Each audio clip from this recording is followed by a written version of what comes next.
congratulations sa paparating na pang-iisang dibdib nyo ng iyong Greek husband. Yes, thank you. He's Greek. Siyempre, ako ninong, di ba? Yes, Nong. Oh. Nongdong.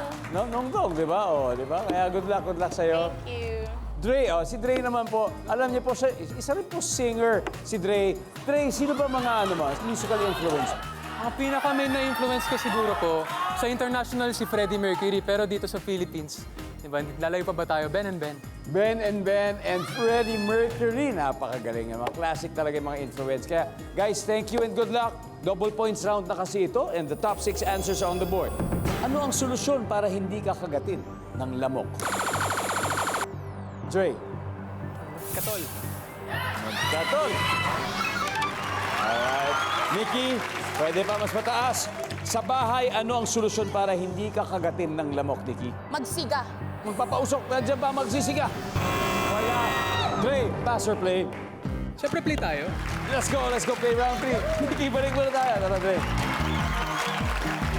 Ashton, sa bahay, ano solusyon para hindi ka kagatin ng lamok? Mag-spray ng insecticide. Yun! Mag-spray daw ng insecticide. Pwede. KD, sa bahay, ano solusyon para hindi ka kagatin ng lamok? Mag-apply ng lotion. Pang anti-insect repellent lotion. Talagang effective yan. Oo, kuya. Mas maganda sana kung organic. Oo naman. Mga ganun, para hindi talaga makakalo sa balat. Nandyan ba ang insect repellent? Siyempre! Kobe, sa bahay, ano solusyon para hindi ka kagatin ng lamok? Suot ng long sleeve or...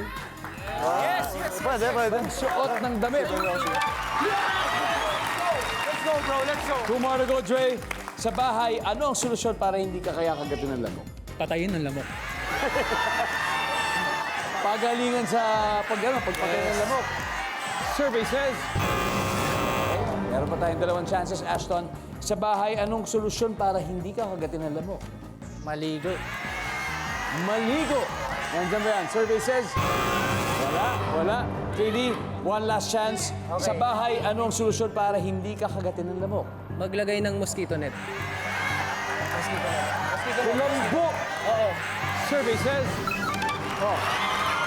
Isa na lang, Kobe. 1 more. Sa bahay, ano solusyon para hindi ka kagatin ng lamok, Kobe, for the win?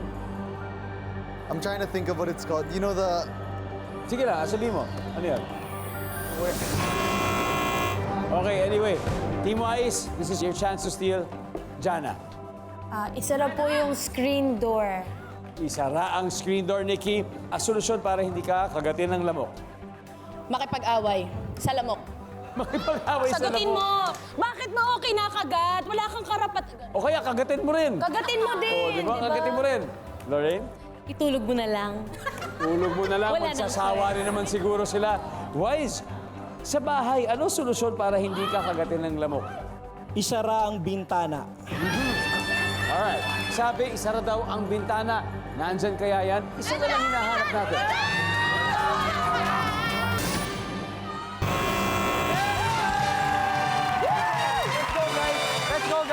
Let's go, guys. Nikki, let's see number 5. Magkumot! Simple lang. Magkumot lang pala. After 3 rounds, eto na ang scores. 259 points ang Team Guapo. Habang nakaka-72 naman po ang Team Wise. Haha, sino kayang didiretso sa Fast Money Round? There's only one way to find out. Ashton and Jana, let's play the final round.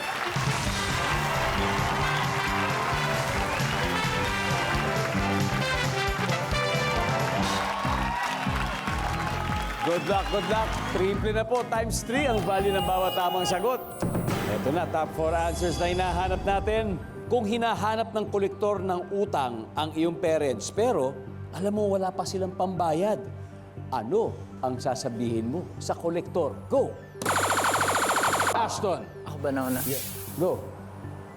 Ano sasabihin mo sa kolektor? Sa collector, sasabihin ko sa collector. Di ba na? Buta ka 3 seconds. Jana, you want me to repeat the question? Apa. So, hinahanap ng kolektor ng utang yung mga parents mo, pero alam mo wala silang pambayad. Ano sasabihin mo sa kolektor? Nasa ibang lugar po sila o ibang bansa.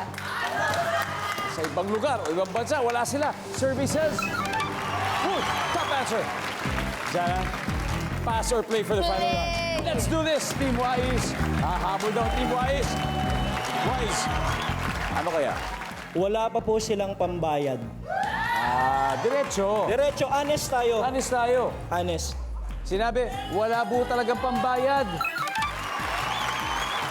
Lorraine, ano sasabihin mo sa kolektor? Asan ang mga magulang? Hindi ko sasagutin. Yung pinto, hindi ko sasagutin yung pinto. Hindi mo bubuksan. Ha? Sabi, hindi daw bubuksan. Survey, nandiyan ba yan? Wala. Nikki. Oh, ito ha. Hinahanap ng kolektor ng utang yung magulang mo. Pero alam mo,